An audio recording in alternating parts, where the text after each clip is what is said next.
You're listening to Small Business Conversations with PKJ Podcast, where your host, Phyllis Johnson of PKJ Consulting, interviews entrepreneurs and small business owners on their passion, their knowledge, and their journey they took to start and grow their business. This podcast is meant to inspire, inform, and empower others interested in becoming successful. Are you ready to start on your own journey to success?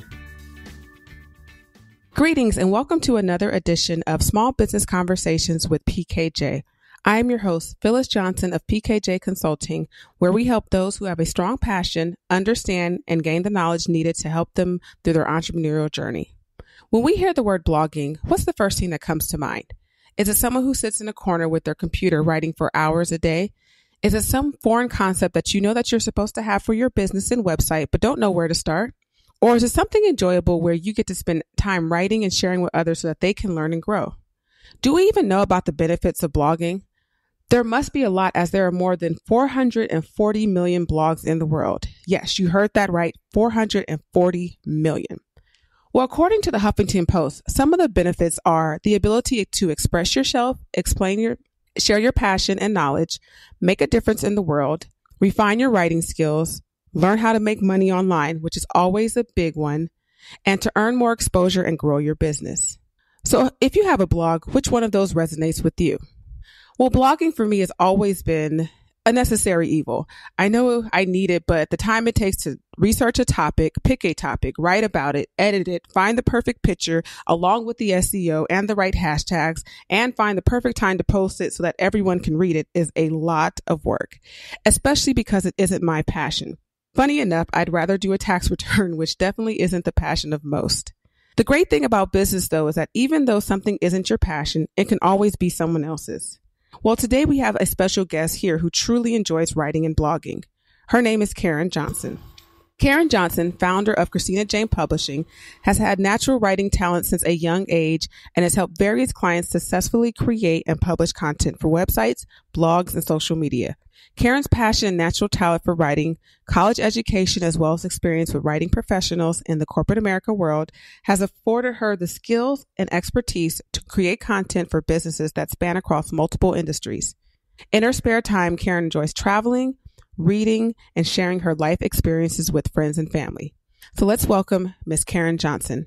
Karen, how are you doing today? I'm great today. Thank you. Great. So, Miss Karen, tell us a little bit about your passion about blogging. When did you get started and what made you love it so much? I'd say blogging has my writing, the talent, and my desire to write started since high school. I've always had a really natural talent for it. I've always scored really high on school projects and papers that involved writing, and it didn't take me until college to realize that's something that I was really good at. And I would say that transformative moment came when I wrote a term paper in college, and my professor approached me and said, hey, this was a really good paper. I feel like you can publish this. So that made me think, oh, I'm really good at this and I enjoy it. So I started writing in my spare time. And about 3 years ago, I thought, how can I make this something that I do for other people? So when I started to talk to friends and family and others that own small businesses, I said, hey, this is something I'd like to do. I'd like to create content for people that either don't have the time or don't have the passion or don't have the knowledge to do it on their own and need some help. And I got a very strong interest in it. Yes, that's something I'd be interested in. There's really a need for that kind of service. So that's when I decided to start Christina Jane Publishing. And I'm able to take something that I enjoy and am passionate about and help people express themselves. So that has been very rewarding for me. Wow, that is amazing. I mean, in college, you had a professor tell you to publish it. So, I mean, he was able to kind of see that in you at an early age, which is awesome. So tell me about the knowledge that you have. So obviously you've been writing forever. What really helps you to kind of hone your skills in terms of, maybe blogging for businesses and other people instead of just kind of writing for yourself? Yes. So I've taken part of writing various things in my professional career. I've written for work newsletters, so that's helped quite a bit.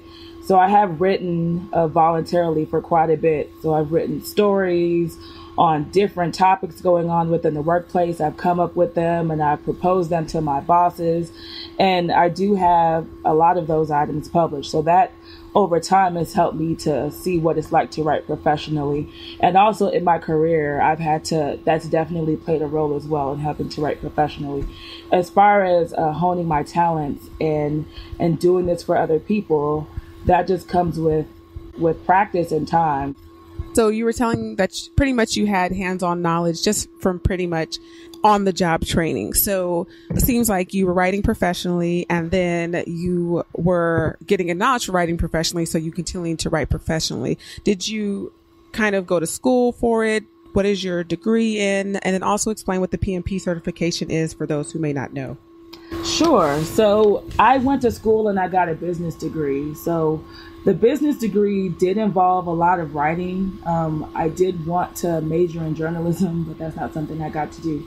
But I had to write a lot of papers, especially in grad school. So being able to hone those skills and write papers that require a lot of knowledge, a lot of research, that's something I did in college. And a lot of those same skills are applied when I'm writing about any various subject matter. A lot of those same things go into that research, reading up on the topic and being able to express it in a way that's useful, concise, and understandable and interesting, because you want to make sure people are interested in reading your blogs.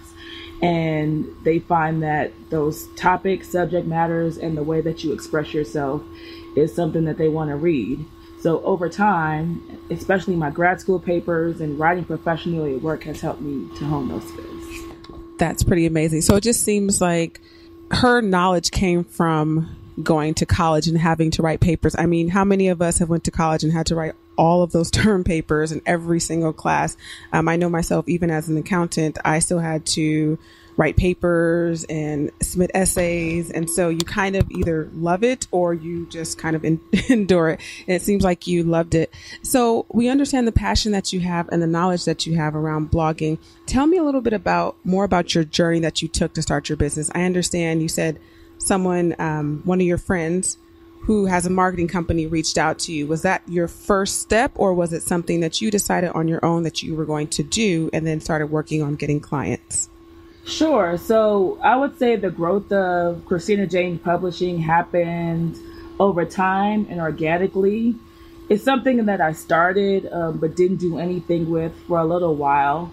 I started to volunteer to write pieces for friends and family for free or for a small fee, just to get that experience. So I was happy doing that for quite a while.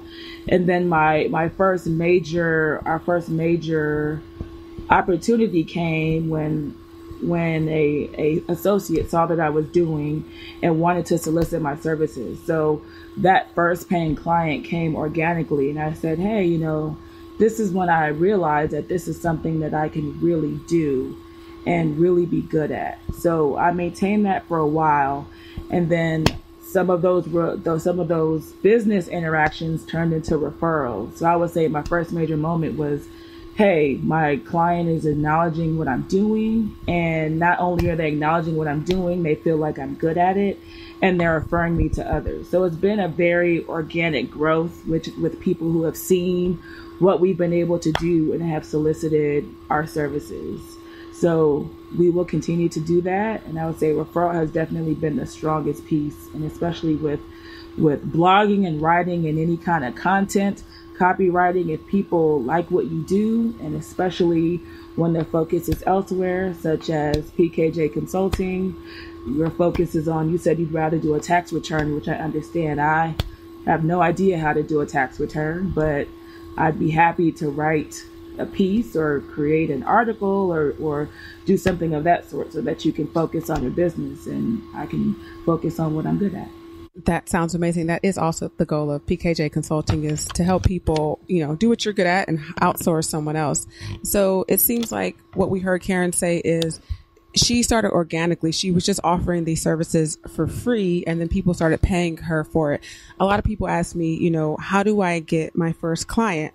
And, either you already have that network of people, but sometimes the easiest way is just to take a chance and say, you know what, I may not be an expert at really doing this. So you offer it to someone who you can kind of learn and grow with. And then once you're learning and growing, they will also tell other people about you, that you can start charging, and you become an expert at it. So Karen, tell me a little bit more about blogging for businesses. Why do you think blogging for a business is important? I think blogging for businesses is important because, especially with social media continuing to be on the rise, it's an essential function to continue to blog and to engage with your client base. If you're on Facebook, images and quotes and articles are always a good thing to share, but blogging is a way that you share with your client base your knowledge and what you're really good at. So it's also a shareable piece on social media. I'm sure you know about what going viral is. A lot of blogs can go viral. You can share a blog and someone else on your page can like that too, and they can share that as well. And that's basically free marketing. And before you know it, you can have thousands of shares and maybe in some cases millions of shares. And it helps to establish you as an industry expert rather than, okay, I sell this product or I provide this service. Blogs can show, okay, I'm knowledgeable about what I'm providing you, and it increases your credibility as a small business owner, and it also increases the stock of your business, where people can read about, okay, I know this person understands, for example, hair care. I know this person understands accounting. I know this person understands event planning because they're giving weekly tips or monthly tips on their subject matter expertise. So blogging is essential for small businesses, and I encourage any small business, even if you're doing it on a small scale, that definitely be a part of your plan. I 100% agree. I don't like blogging. I can write like the best of them, but it's just not my passion. But I do agree, you go on someone's website and you see their blog and you get to read and kind of learn about that business. But I know for me, reading blogs, I've learned different marketing tips, different social media tips, different accounting tips, different tax tips. You get to learn so much else. And then you also do establish that person as an expert, as Karen said. So if someone wanted to be like yourself and actually start a blogging business, what are some of the tips that you would say for them to get comfortable starting? Yes. So the first tip is to just get started. If you have a website, then you 99% likely have a avenue to post a blog. So if you're using WordPress or any kind of platform such as that, you already have that capability. So the first thing that you should do is, what do I want to talk about? What are the subject matters that I care about? What is my audience asking you for? And think of those. And it can be one thing, it can be 10 things, it could be 50 things, but you want to identify what you want to write about, what you feel your customer base cares about, and identify that right away. So that's the first step. So the next thing you want to do is decide, do I want to write it myself? Do I need help? Whether that help includes, hey, I just want a fresh set of eyes on this, or I want an editor, or I would like to outsource it completely. That's the next step. So you identify what you want to write about, you identify the avenue by which you want to do it, and you set a schedule. You'll say, I am, no matter what, going to get a blog out there once a month, and you stick to that goal. And then you say, okay, I like this once a month. Now I want to go to 2 times a month.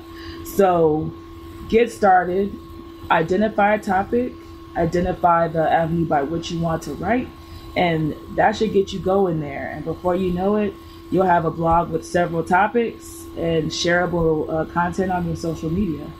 So simple but effective. Simple but effective. Get started. That always is, people's issue is a lot of people who reach out to me to start a business, they want everything to be perfect. They want all the perfect business licenses, all the perfect product, all the perfect marketing, all the perfect pitch, but you're never going to perfect anything. A lot of times you just get started, like Karen said, and then as you continually go, you will set a schedule, which is really big. I know for myself in blogging, that is something huge. It's like, every month try to get a blog out, and then you just keep going. And as she said, over time, if you do one a month, then within a year, you'll have 12 blogs. Whereas if you never get started, the whole entire year can pass and you have no blogs and nothing's perfected because you haven't done anything. So that's a really great tip. So now we're going to move on to my favorite part of the podcast where I ask about your favorites. So Karen, share with me a favorite book that you have in return to business, blogging, anything related to that. I would say my favorite book is about life. So if anyone's read, it's called The Four Agreements by Don Miguel Ruiz. And I love this book because it teaches you about life and how the world around you can affect how you take things personally. And everything you perceive may not be what it is. So I know some of the things discussed are, taking things personally and how someone can say something that they may not necessarily, that you may take a certain way. And once you learn to be at peace with the world around you, you have peace within yourself. So that has helped me in business and life. And I also definitely like the Super Soul Sunday podcast because those are just uplifting and very positive, and that's a great way to start your day. So those are my favorites that I would recommend. So she said The Four Agreements, which relates to life. And a lot of times, I've never read that book, but I know personally you have to make sure that you are in the mindset to really grow your business. If you are in a negative mood or you're coming from a negative place or you have outside entities that are affecting you, it really is hard to focus on your business. So The Four Agreements is something that I will definitely check out. And then she also said can you repeat the full name of it again?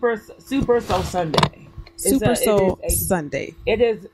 Yes, it is you can catch it on, this is the Oprah Winfrey Network, but they also have it available on Spotify, on podcasts, and that's a great thing to just listen to. So they do have a podcast version of it. So sanctioned by Oprah, can't really go wrong with that. Right? Definitely can't go with listening to something from Oprah. And how she just said there's a few different mediums to listen to it. And that's one of the things I like about podcasts. You can be sitting in your car listening to a podcast. You can be driving to the grocery store, put it on pause, pick it up and go to the gym, come home and watch the OWN network. So it is the great thing about podcasts or any of those mediums is there's multiple ways for you to actually listen to them and get inspired. So we have her favorite book and her favorite podcast. And so we definitely want to thank Karen today for coming to the podcast. So Karen, if there's anyone who wants to hire you to do a blog or to reach out to you for more information, can you provide them with your contact information? Yes, absolutely. So that'll be Christina Jane Publishing at gmail.com. And then you can go to my website at Christina Jane Publishing. My website is, let me start that over again. You may reach me at ChristinaJanePublishing at gmail.com. My website is www.cjanepublishing.com. And you can reach me on my Facebook at Christina Jane Publishing. Perfect. Well, thank you so very much, Karen, for joining our podcast today. I just want to go over 3 big things that we learned about blogging and starting. Number 1, Karen said, get started. That was number 1. That was one big thing that I learned today, and everyone should really keep in mind when starting a business. Just go. Number 2, a lot of times you'll get on the job training. So she was just doing what she was passionate about, and the people started noticing her and she started getting hired for it. So find that thing that you love to do. Once people notice it, they will start to reach out to you. And number 3, she started offering her services at a low cost or for free. She enjoyed it. It was her passion. So it wasn't really work for her. And until someone started saying, hey, we want to actually, pay you for this, is when she started a business. So once you have that passion, utilize it to then generate revenue. Once again, we want to thank Miss Karen Johnson today for coming on to our podcast. She gave you her contact information, but as always, you can go to pkjpodcast.com. You can look her up in the directory and also see, of course, a blog by Miss Karen Johnson. Thank you so much, and tune in again for another PKJ podcast next week. Have a great day. Thank you. Thanks for listening to Small Business Conversations with PKJ. Want to learn more or listen to prior episodes? Go to pkjpodcast.com. Please tune in to the next episode where we will interview another amazing guest on their passion, knowledge, and journey to success.